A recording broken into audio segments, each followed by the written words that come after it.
Good evening, everyone. Thank you so much for joining us this evening for a very special program of SocialFlight Live, the show that is dedicated to supporting general aviation. We have a great program tonight with a focus on the SR-71 Blackbird. It's going to be really exciting, so I really appreciate you joining us for this show.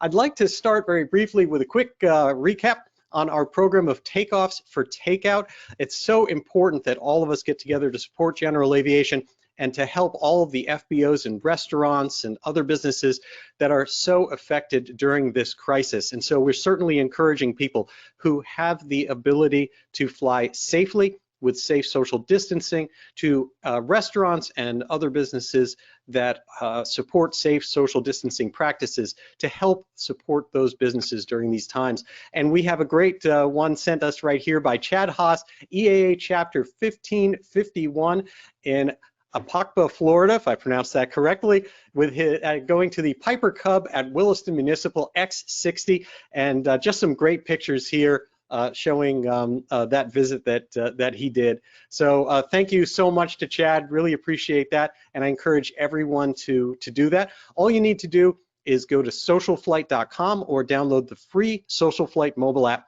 There are tens of thousands of aviation events and destinations and great ways that you can help contribute to general aviation in doing similar things. And send us an email at info@socialflight.com with your requests having to do with show, etc., and tell us your stories about how you are able to help general aviation keep going during this crisis. Now, I would like to start for tonight's presentation with a quick little video. For some of you, you'll be able to hear the audio on this, but if not, it's just a couple minutes, and I think you'll enjoy this. So let's get started.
All right, such an exciting aircraft. I mean, it's a mixture between an airplane, obviously, and a spaceship, and everything you can imagine in between. And so I'd like to start by introducing tonight's guests here on the program. We are joined by Ed Yeilding, retired Lieutenant Colonel.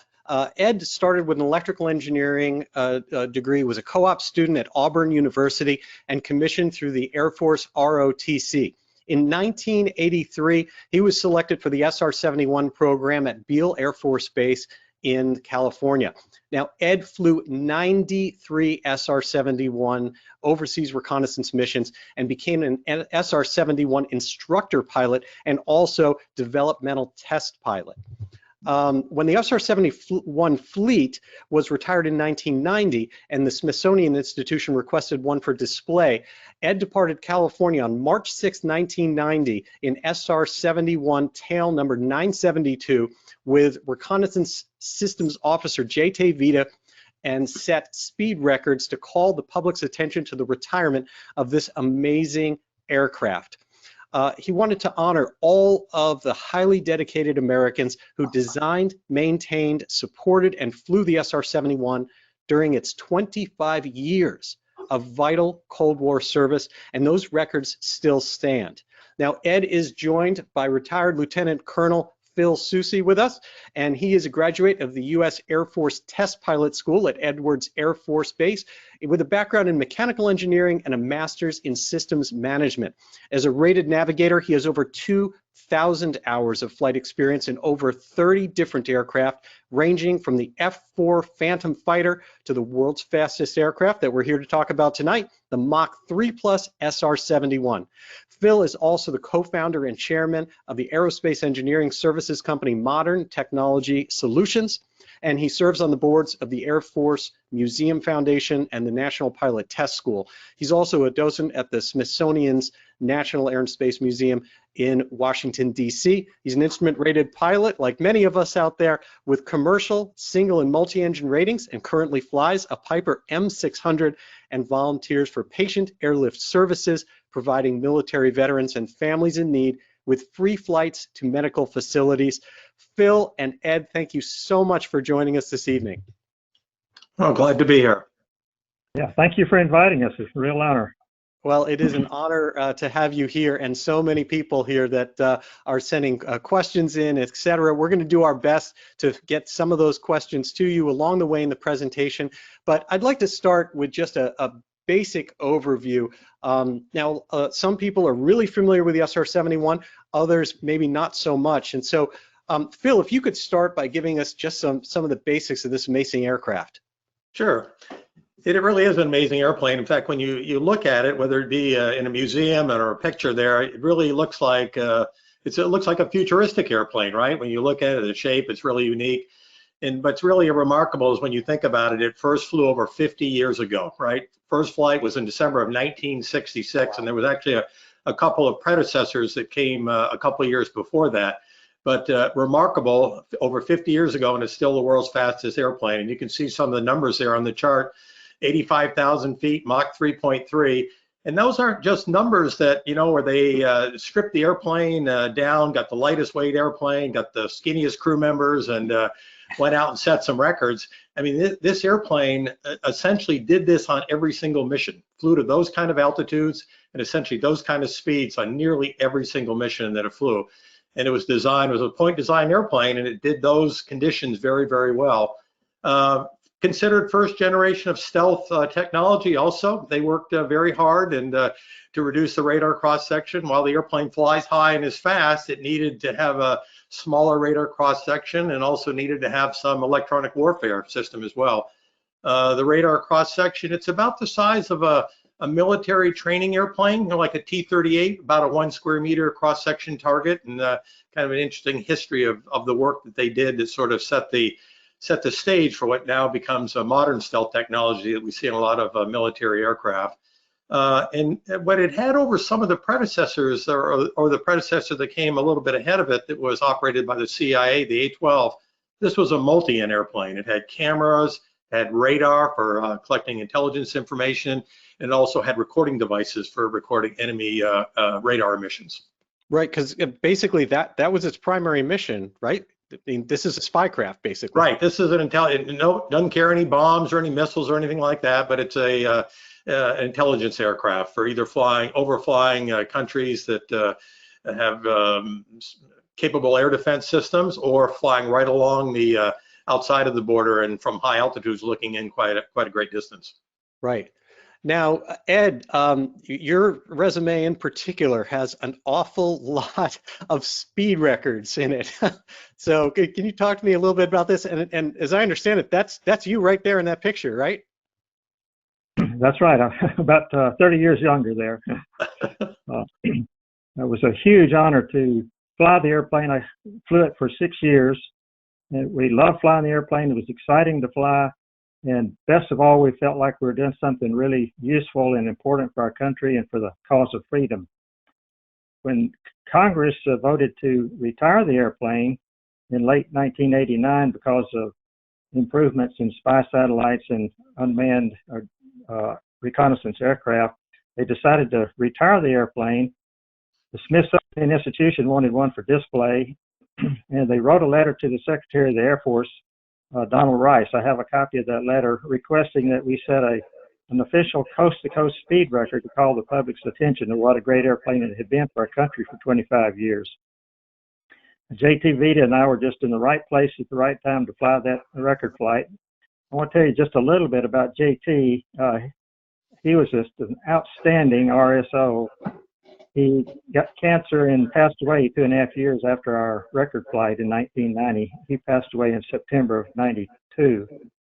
Just really an outstanding individual. He had more time in the Blackbird than any other crew member in history. He had 1,392.7 total hours in the Blackbird, more than anyone else, pilot or navigator, or RSO. I ended up with 785 hours. To the left side of the screen there, you see Ben Rich.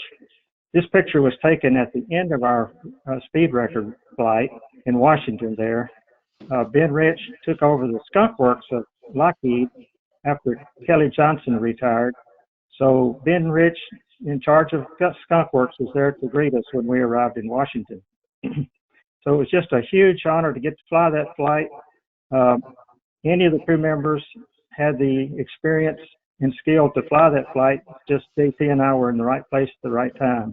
So we both always considered those records as Blackbird records. We were just lucky to be the crew that day. Wow. I'll tell you, we took off from Palmdale. We took off from Palmdale March the 6th of 1990. We flew 200 miles out over the Pacific and air refueled, since they wanted a coast-to-coast speed record, so you actually have to cross both coastlines. So we refueled over the Pacific, lit the afterburners, and got a 200-mile running start. And we crossed the West Coast as planned, accelerating through Mach 2.5. We would like to have been able to fly top speed from coast to coast, but fuel was really tight to cross the East Coast and turn around and land at Dulles. So we had to plan to cross the West Coast at accelerating through Mach 2.5 and then reach our cruise speed of Mach 3.3 about 8 minutes later. Well, I'll never forget what a beautiful sight it was crossing the West Coast. We were already above 60,000 feet, and the sun was still below the horizon, below the eastern horizon, but it was just enough twilight that I could see the white ocean breakers all along the coastlines in both directions. Just a beautiful sight. Off to my left, I could see the lights of San Francisco 300 miles away. They wanted us to fly almost directly over Los Angeles because they also wanted a Los Angeles to DC record. So I could see the millions of lights down below of Los Angeles. Then off to my right, I could see all the lights of San Diego and then the darkness of Mexico beyond that. Wow. So we're flying approaching 3 times the speed of sound toward the sun. So the sun's coming up really rapidly, and pretty soon the sun is up. We're at a cruise speed of Mach 3.3. I could see Palmdale down below that we had just taken off from earlier. And then a few minutes later, I could see all of Las Vegas, all of Lake Mead. We passed by the Grand Canyon off to my left. You could see the majestic mountains of southwest Colorado.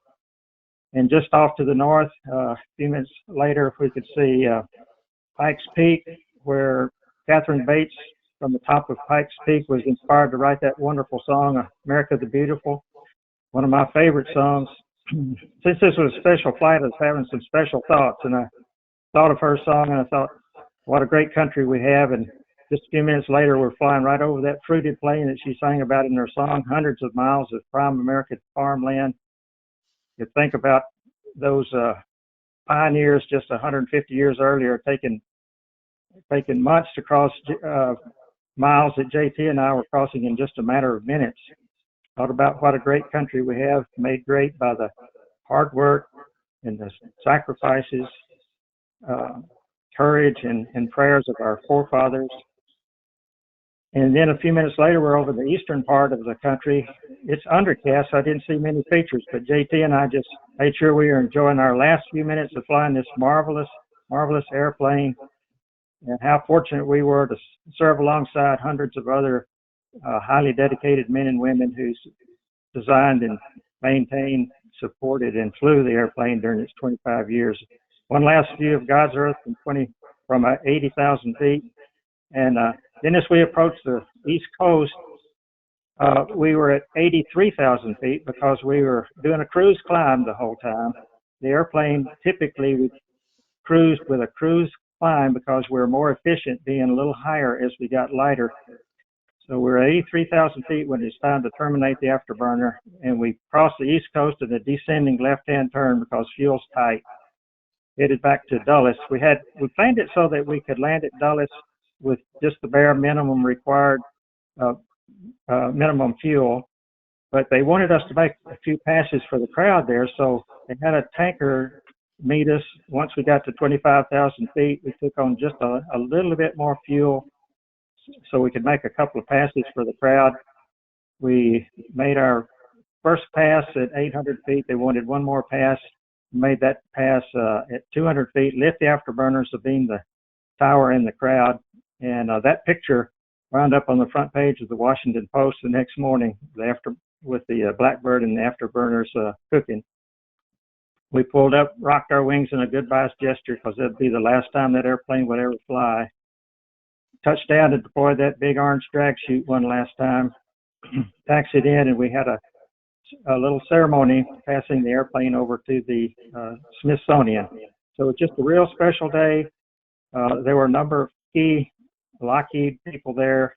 One of them was Bob Goulian, the very first test pilot to fly the Blackbird. By the way, he became one of my best friends, and they have written a biography on Bob Goulian. That should be published early next year. And then Lou Schalk was the first pilot to fly the A-12 that Phil talked about earlier. He was there also to meet us, and a number of former commanders and all. It was just a really special day, and JT and I felt so honored to fly that special record flight. That's got to be amazing. I mean, and the fact for you know that was the last flight, that you have that last opportunity.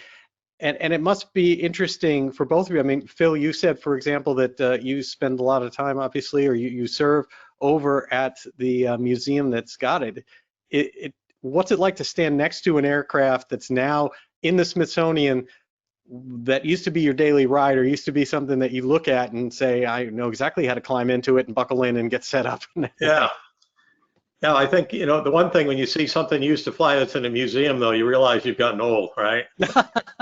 So, but let's just say older famous. We'll leave it one of those two. No, that's the airplane 972 that Ed flew on that record-breaking flight, was our flight test airplane at Palmdale. So I've got many sorties in that airplane, flying that airplane. My name used to be on the airplane, so it kind of has a special place in my heart, that airplane. So it's a real pleasure to volunteer there as a docent, a tour guide at the Air and Space Museum. People love hearing about the airplane. I enjoy talking about it, get a lot of very interesting questions. Most of them I can answer. There's always some I can't answer, though. People come up with some very good questions. So it's a remarkable airplane, and it has if you haven't been to Udvar-Hazy, for any of the folks that are listening in here, I highly recommend it once it gets opened back up in the SR-71. This airplane here, 972, has a very prominent place. You can't miss it when you come in.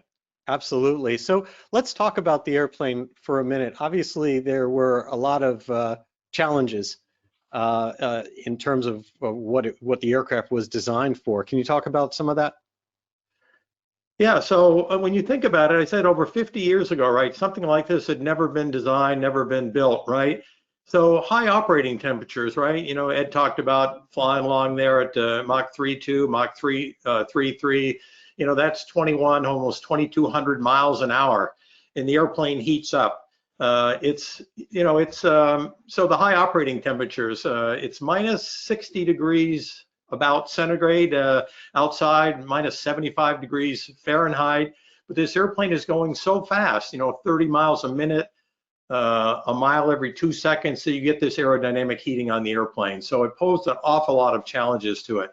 The airplane is built, over 90% of the airplane is titanium, using traditional materials that are used in aircraft design, like a lot of aluminum wouldn't be able to handle those kind of temperatures. Steel in some areas wouldn't be able to handle that kind of temperatures. So magnesium, kind of interesting, magnesium, titanium, a lot of the And an interesting story with the titanium, so this is an intelligence gathering airplane or reconnaissance airplane. The source for the titanium, biggest source of in the world of titanium is the Soviet Union, then the Soviet Union, today Russia.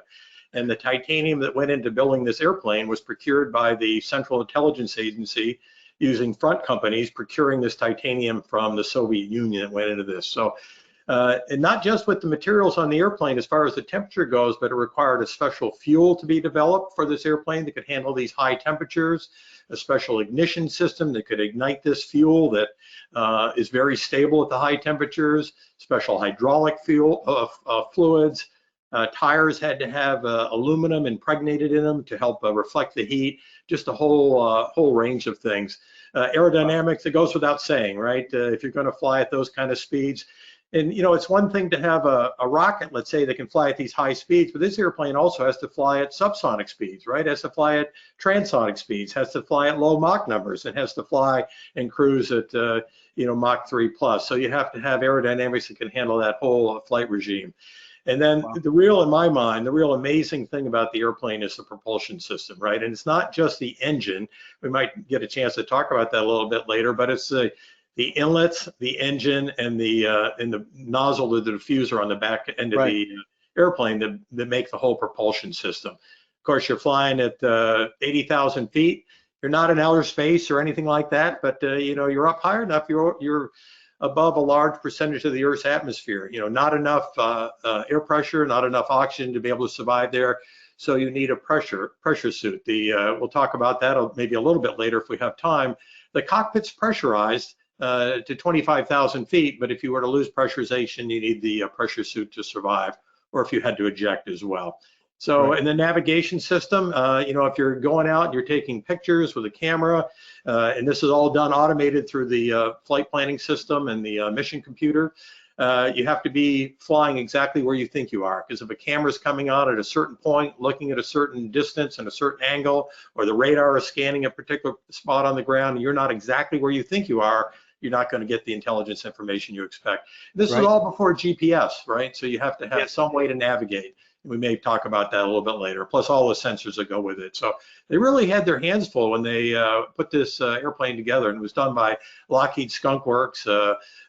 Kelly Johnson was the mastermind behind this whole design. Yeah, it really is amazing. Now, we got a slide here on those temperatures just to kind of show people what the temperatures were. I mean, up to 622 degrees in the front, average surface temperature of 600 degrees. I mean, massive differences. I mean, Ed, in the cockpit, what do you feel in the cockpit when it comes to temperature during this? What's the environmental systems like? The air conditioner worked pretty well in the cockpit. We also had air circulating through our pressure suit, and we had adjustments for the temperature and airflow. So it was really pretty comfortable. But even with our thick pressure suit gloves, we could reach up and touch the window, and it was like touching an oven window, even hotter than an oven window. So you could tell it was really hot on the outside, but fortunately the air conditioning was working really well. Wow, that's pretty impressive. Now, when you talk about propulsion, we have a few images here of that and a couple slides to talk about having to do with it. I think one of the most iconic things about the aircraft, obviously, is the way those engines look. Between that and then the air inlet system. Phil, can you lead us through a few of these slides about the engines and the air system? Yeah, a little, just briefly here. It's like I said, the propulsion system is not just the engine, right? It's the air inlet system and the diffuser on the back, but that air inlet system, you see this spike on the front. The engine is behind that, probably some, I don't know, I never really measured it, probably 12 feet back there. So there's this whole inlet section in front of the engine. And a jet engine can't take supersonic air. You have to get that air slowed down, right, to subsonic, right? So you're talking about needing a mechanical system that's going to take the air that's going 2,100 miles an hour out in front of the inlet there, and then slowing it down to maybe 350 miles an hour, right? So you got to slow it down in that amount of time. And you do that with this by setting up a series of shock waves, and in the process of doing that, you actually compress the air. So you're taking this air that it's at a low pressure, you're at high altitude, low pressure out there, and you compress this air such that the air that's getting to the front of the engine after it goes through this inlet that I'll describe just briefly is compressed and slowed down so that the air pressure is pretty much like it is at sea level. So the engine thinks it's on the ground. It's getting this air at the proper pressure. And that spike in the front moves back 26 inches. And so it's controlled, initially was by an analog computer, and then as the airplane was in service for a while and digital computers came along, it was replaced with a system called DAFX, but it was a digital computer that controlled those inlets.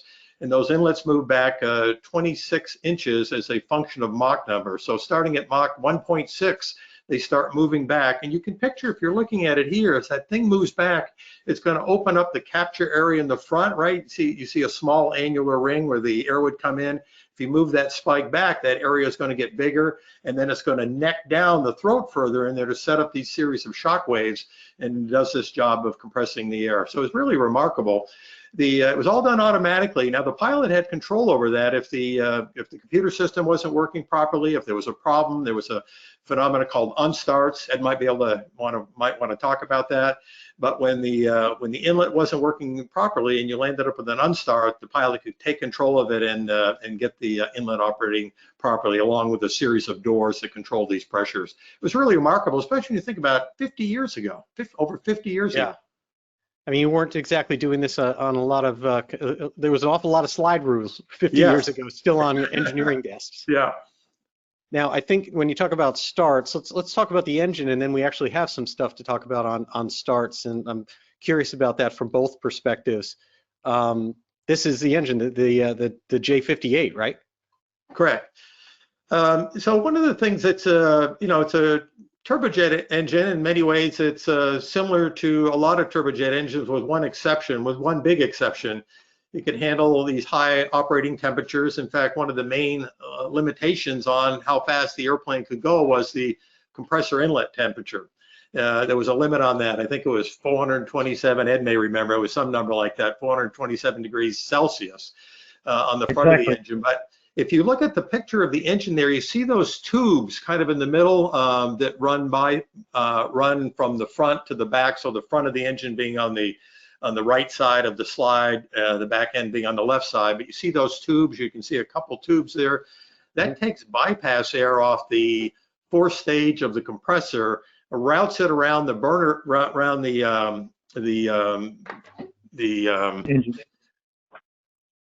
section where lost my train of thought. Yeah, around the you mean like the hot section? The hot section, that's the word I was looking for. Sorry about that.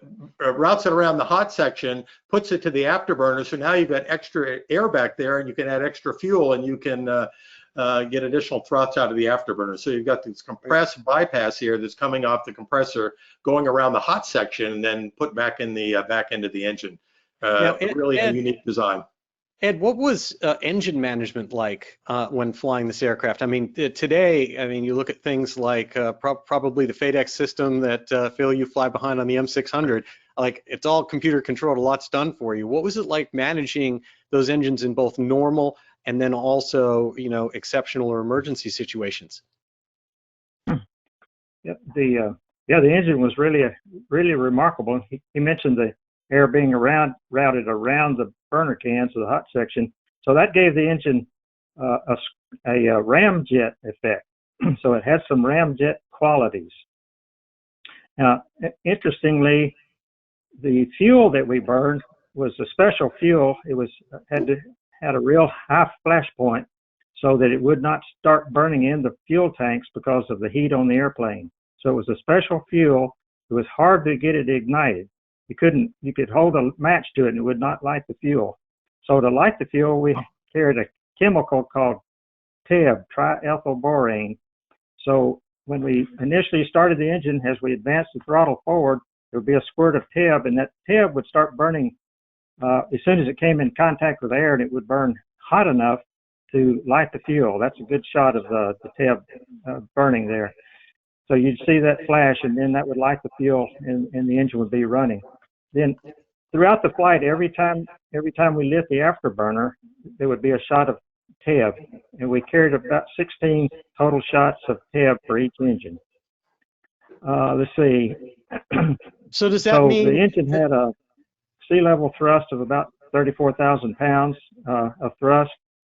The initial takeoff, when we lit the afterburner for takeoff, it'd be a real kick in the pants, accelerating rapidly down the runway. 2 minutes later, we'd be at 25,000 feet, where typically we would level off at 25,000 feet and air refuel, get a full load of fuel. Reason we did that was because it was safer to take off with half a load of fuel than it was a full load. Fully loaded, if we lifted off and had an engine failure at slow speed and low altitude, might not be able to control the airplane. So for safety, we took off half loaded of fuel, went 25,000 feet, air refueled, and then if we lost an engine, we were going fast enough that we could bring it back and land with no problem. Wow. It took about 20 minutes to fly from 25,000 feet up to our initial cruise altitude of about 72,000 feet typically. Then we would do a cruise climb through the flight. Usually we cruised at Mach 3. Not faster than 3.2 unless we had special permission, and I had special permission on that record flight to go to the flight manual limit of 3.3. We always had enough power to go faster than 3.2, typically cruising along with mid afterburner, and the airplane actually did cruise in afterburner. And it's surprising that the airplane got its best fuel economy, best miles per gallon, near 80,000 feet with the afterburner going. Wow. That was the best economy regime for the airplane. Let's see. So those shots, those TEB shots, basically, you use those to light the afterburner, but they were also what was your safety net for a flame out or something like that as well? Yes, if we had an engine failure and needed to bring it down to a lower altitude and attempt to restart, I never experienced an engine failure. Several of my buddies did, and we would practice it in the simulator a lot. We'd practice single engine procedures frequently in the simulator, but so we'd bring it down to a lower altitude, and then we had enough TEB to attempt engine starts at lower altitude. What was a simulator like for an SR-71?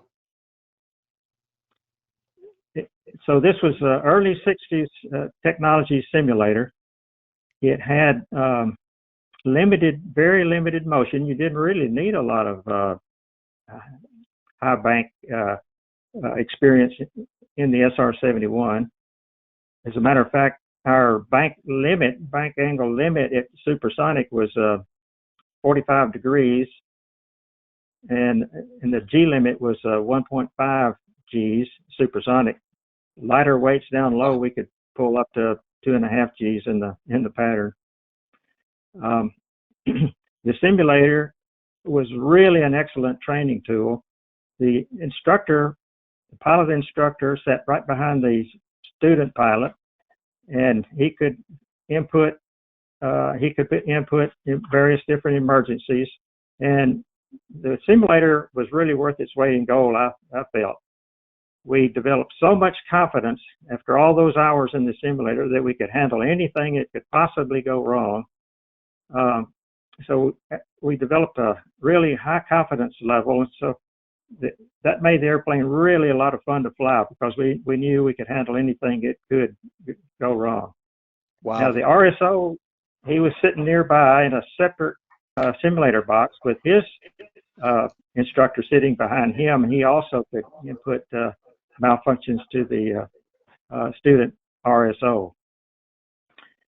And when I say student, after our initial training, we still regularly had practice simulators. So we would be sitting in the student position even though we had a lot of experience in the airplane. That makes sense. Now, speaking of the RSO side, so Phil, that's navigation and also all of the observation stuff that happened. Right.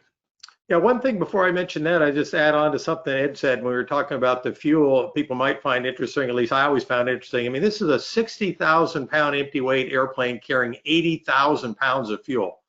So when you see the pictures or you stand beside the airplane, it's mostly fuel. You know, from aft of the cockpits, maybe 2 or 3 feet, 3 or 4 feet past the aft cockpit, all the way back in the fuselage and in the wings inside of the engines. That's all fuel. So think Wow. about your own airplane that you may fly, and think about how much fuel that would mean for you if you're, you know, flying a 2,000 or 3,000 pound airplane, and how much fuel you'd be carrying to have that same ratio. Wow. But from the duties of the RSO in the back, Reconnaissance Systems Officer, you know, they came from different backgrounds. Most of them came from a fighter background, a weapons systems officer, a back seat in a fighter aircraft like the F-4 Phantom, maybe the F-111, the FB-111. There were some navigators that came from tankers or B-52s, let's say. So it was a varied background, the folks that came to the airplane. And the backseat duties were to, in many ways, there's no flight controls back there. Right? Other fighter airplanes that I was fortunate to fly in the backseat had flight controls back there, but the SR-71 had none. It truly was a systems operator's position back there. And so duties in the back serve as a co-pilot, even though you have no flight controls, but backing up on checklists, emergency procedures, and of course all the mission equipment, right? And the main heart of the mission equipment is this, what we're referring to here, the ANS system, the Astro Navigation System. And so, you know, many airplanes of this time, so this is all before GPS, so airplanes of this time would have something called an INS, an inertial navigation system. So, I mean, I describe that as a box. It's got some spinning wheels in it, one on each axis that spinning very fast, and that allows the box to be stabilized, right? So that if the airplane banks, the inside of the box knows what's up, down, left, or right, or whatever. And there's sensors on those, accelerometers, and so it senses how you move. It knows where you started, it senses how you move, and so it knows where you're at, right? So you don't need to rely on any ground-based signals or anything like that, right? When you're flying someplace where they don't exist or they might be jammed.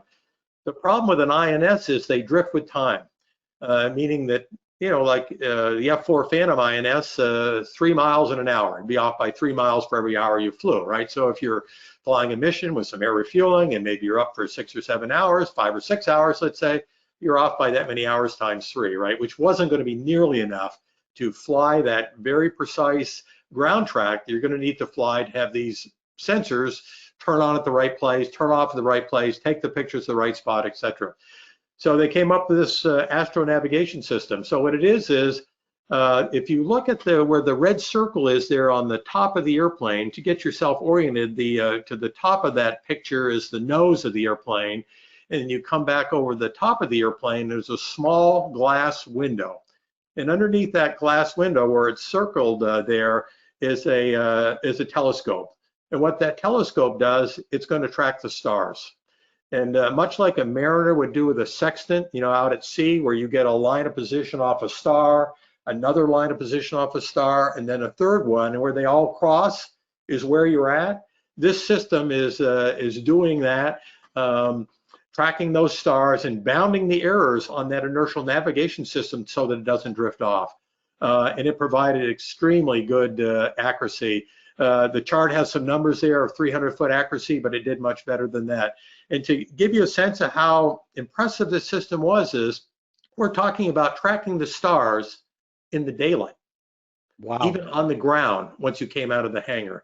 So you didn't have to wait. You didn't have to wait till you get up to 80,000 feet or something where you're at the edge of space almost. You're able to do it during the day. That's amazing. As long as there's no cloud cover, it would track those stars. And if there were cloud cover, once you got above the clouds, it would pick up those stars, track them, bound those errors. And there never were any clouds at 80,000 feet. So you didn't have to worry about it up there. But and again, especially when you think about it, going back some 50 years ago, and this ANS is the heart of the system. All the mission plan was put in there. The ground tracker going to fly, when the sensors are going to come on and when the sensors are going to come off. Those are all put in there. And the RSO in the back is essentially monitoring that. He has a flight plan all laid out. He's monitoring that and make sure that it's operating as it's supposed to. And there's all sorts of failure modes and backup modes and things like that you can do to take control. to make sure the mission is salvaged as best it can. But the heart of the navigation system is ANS, and you can see it's a pretty good sized system. You know, it's a picture of me we have one at the Airspace National Mall building downtown. We have an ANS there on display, and you can see that it's, you know, it's a pretty good size device there off to the right, in the picture to the right. You know, nowadays we could probably get an app for our phone that would do the same thing, right? But back then, this is pretty impressive. It really is. It's unbelievable. And I'd like to also go back to something you said towards the beginning, and that is, you know, it seems like the aircraft had a closer bond of trust and roles and responsibilities between the pilot and the RSO than most any other aircraft, because like you said, the RSO does not have controls to fly the aircraft. That has to be completely entrusted to the pilot. And the pilot, I would assume, is busy flying the aircraft. You correct me if I'm wrong, Ed. And so where you are and everything else going on is trusted to the guy in the back about actually doing the mission. So it's got to be an interesting bond between the two of you and the roles and responsibilities, and the fact that there isn't crossover compared to a lot of aircraft that have both. Yeah, Ed could probably talk to it. But they had paired crews for the operational missions. I flew out of Palmdale in the test organization, but up at Beale in the operational missions, they trained as a crew, and then they continued on their operational assignment as a crew. Ed? Yeah, you'd be crewed together for 2 or 3 or more years. That's correct, and you developed a really good rapport through the mission. The backseater RSO would typically read the checklist, the front seater would do and respond, and the backseater RSO also made all the radio calls until we got into the traffic pattern on return. So it's a really good team effort. Just totally relied on the RSO in the back, for sure. So in this environment, you mentioned the suit a little bit before. In this environment, can you guys talk a little bit about, I mean, it looks basically like you're wearing a spacesuit, and there are so many things that you've got to look at in terms of how to handle emergencies, what happens in that.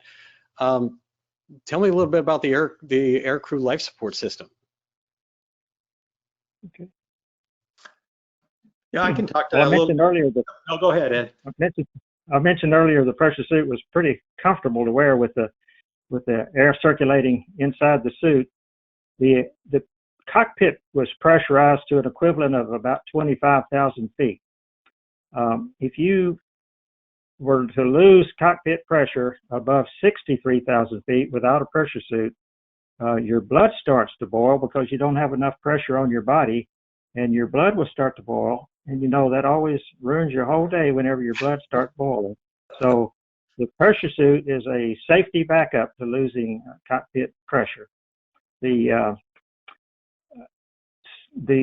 you lost cockpit pressure, the suit would immediately inflate and provide enough pressure on your body.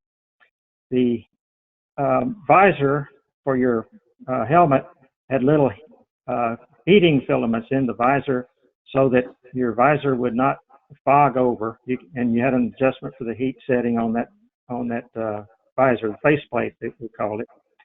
And then we had another visor, a sun shield, that would slide in front of that. And then we had also on the helmet, we had a little valve at the bottom of the near the bottom of the visor, a faceplate, and we had Gatorade. We carried Gatorade in a cockpit for long flights with a long tube, and we could stick that tube in that valve and hold the Gatorade bottle up and keep ourselves hydrated during the long missions. How long is a long mission? Our longest routine missions were 5.5 hours. We had some routine missions as short as 2 hours, so probably average 4 hours. But my longest mission was 8.5 hours. That was an unusual mission. And then there were a handful of missions that were even 11-hour missions. Wow. And where do you have to, I assume during that, how many times do you have to come down to an altitude to refuel? After we completed refueling, it would be, we would need to be hooking up again in about an hour and a half later. Wow. But you can go a long way in an hour and a half at our speed. At Mach 3.2, yeah, I Yeah. would imagine you can. But so you had to come Right. down to what altitude to refuel? We always refueled at right at 25,000 feet. So we would join up with the tanker. The tanker would be 315 knots indicated airspeed. We would join up with the tanker, and as we took on fuel and the tanker became lighter, he would gradually accelerate to 350 knots indicated. And as we filled up the aircraft, we were really behind the pressure power curve, behind the power curve at that high weight. So it's when the throttles were at the military power position up against the stops, we would light the left afterburner, and as soon as that left afterburner lit, we would pull back the right throttle, keep the left throttle in min afterburner, and then modulate the right throttle to stay in position under the tanker as we completed our refueling. So that asymmetric thrust caused us about 15 to 20 degrees of left bank as we completed our refueling.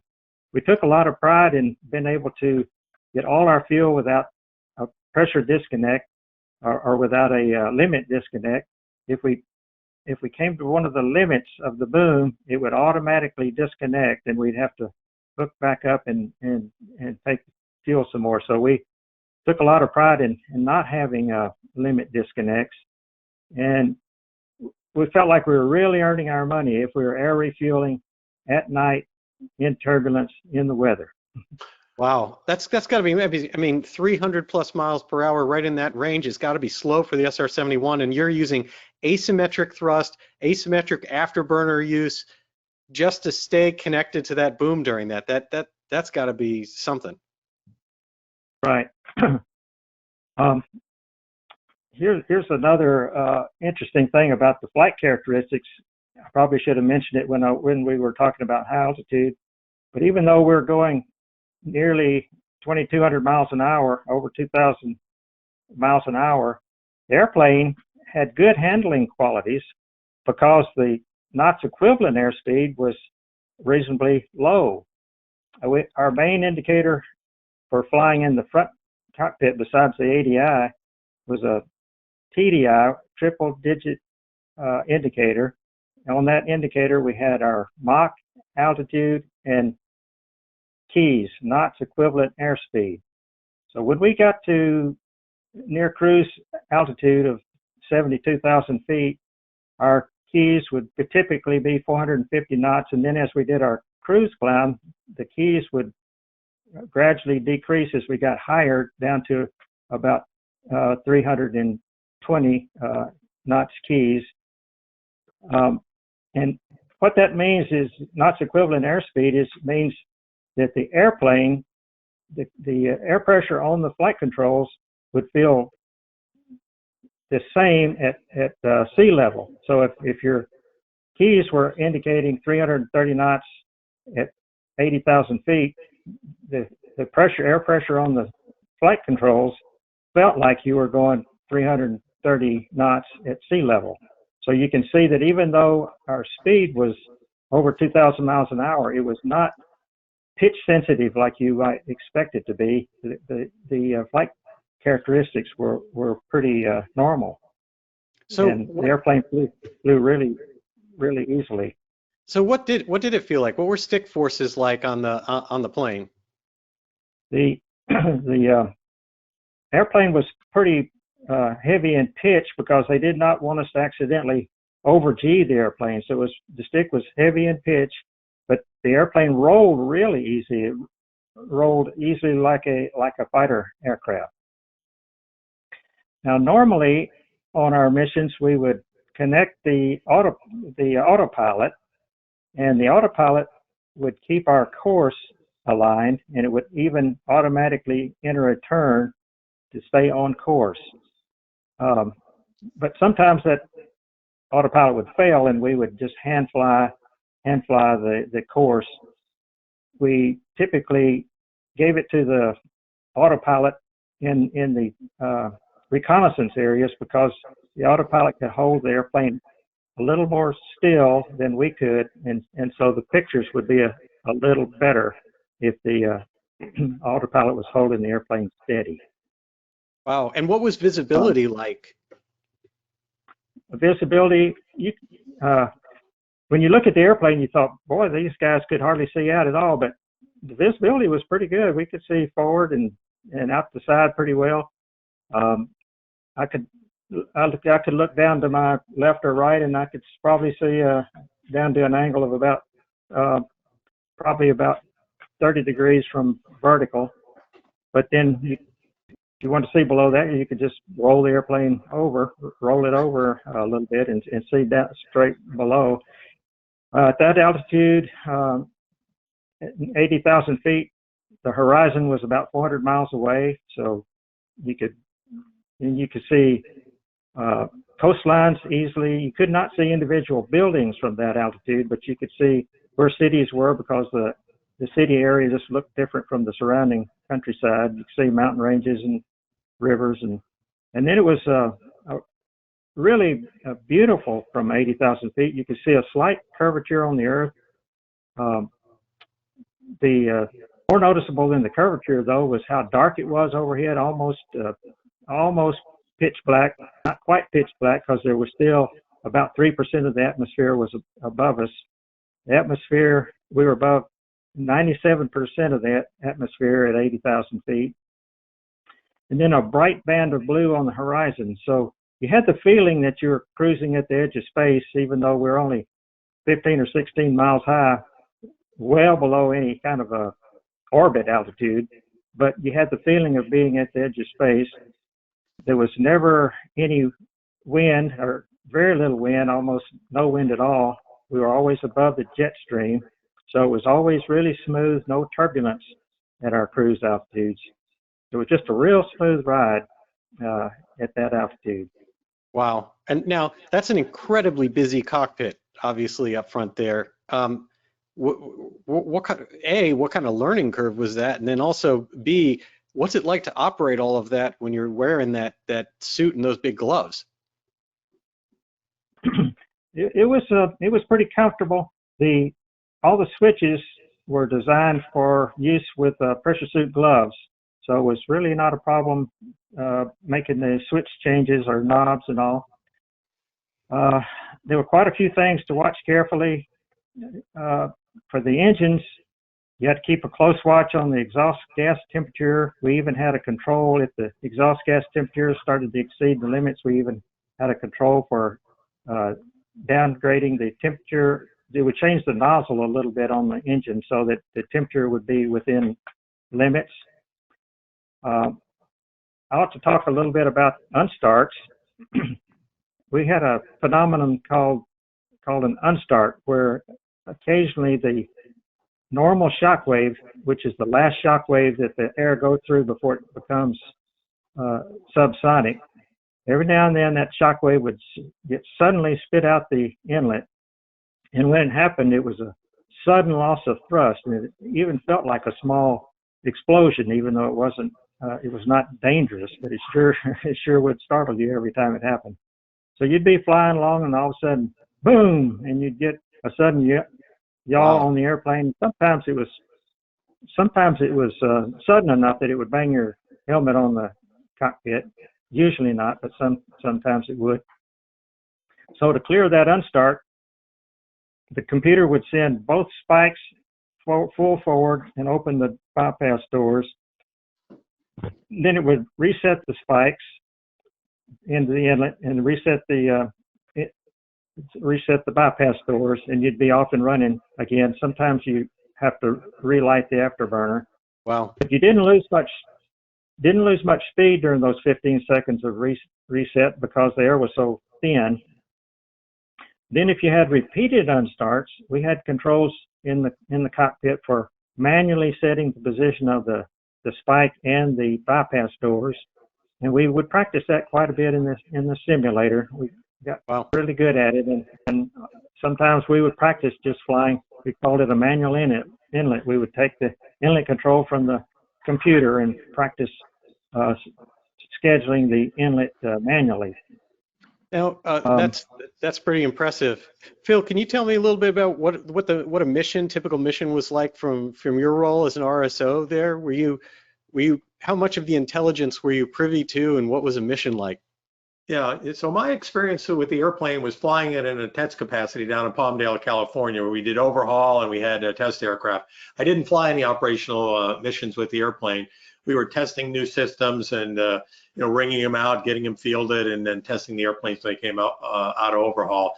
Right. I got trained up at Beale. I knew all the guys up there. I was generally familiar with the missions they flew, but I didn't fly any particular operational missions. But it was busy in the back as well, right? Not as much, obviously, with the operation of the airplane, but the operation of the sensors and making sure they were taking the information that they were supposed to be taking. We were doing flight tests at that time on the when I was at Palmdale on the ASAR's radar system, which was an advanced synthetic aperture radar system, not a radar for finding airborne targets or for avoiding weather, but for doing imagery on the ground. There was a whole range of different modes it had. It had resolutions that went down to 1 foot, had greater swath angles it could take with less resolution. But we were testing that system, and you would get some of that information. You would get like snapshots of that information into the cockpit to make sure it was working right, but you didn't have the full resolution in the cockpit. You didn't have the full details. And of course, any of the photography that was taken, that was post-mission process, so you didn't see that either. Right. You knew that it was coming on, that it was working, what have you. One thing I was going to add to sort of the view that Ed mentioned, and there's a great picture of what it looked like and the way Ed described it. And one memory, or several memories I have of flying is, when you go out on a nice day like today, at least in the DC area here, it was very nice, and you look up at the blue sky and you see a contrail and a little speck of an airplane up there, right? Maybe that airplane's up there at 30,000 feet. It's an airliner going somewhere. We would be 50,000 feet above that. And you'd look down and you'd see that little speck of an airplane and that contrail, and you thought, we are up here, right? That gave you a feeling of that altitude. At least it did for me. I never even thought about that, but yeah. So you were able to actually look down and see the air traffic and get perspective of what was happening from that. That's amazing. Yeah. And sometimes people ask on tours, what was it like going that fast, right? It's really no different than when you're in an airliner and you look out a window, right? You're in an airliner going 500 miles an hour or something like that. Yeah, you're going over 2,000 miles an hour. Nothing's rushing by you because you're up so high, but you're going fast. Like I said, 30 miles a minute, a mile every 2 seconds. But it's a very comfortable, as Ed described, ride. It's relatively quiet because you're in this pressure suit. You're protected from all the stuff, the engine's way behind you, the things that are spinning in the cockpit or what have you. It's relatively quiet. It's very, very pleasant. And one thing I was going to mention, we were talking about the pressure suit, and Ed was mentioning the relatively low knots equivalent airspeed. That's just indicated airspeed adjusted for compressibility, right? But it's relatively low. And sometimes people have said, well, this airplane had ejection seats, and there were ejections at Mach 3 and 80,000 feet, and people survived. And you think, really? Well, how could that be, right? Because of all this wind blast, this speed, and as Ed described as, the airspeed is relatively, it's maybe 400 miles an hour, as opposed to if you ejected at Mach 1 at sea level, you'd be like 750 miles an hour. That would be a lot greater wind blast on your body than what happened there. Now, it's a long ways down from those kind of altitudes, but the wind blast from an ejection would be less, and people did survive. And of course, you're in that pressure suit too. You'd be protected as well there.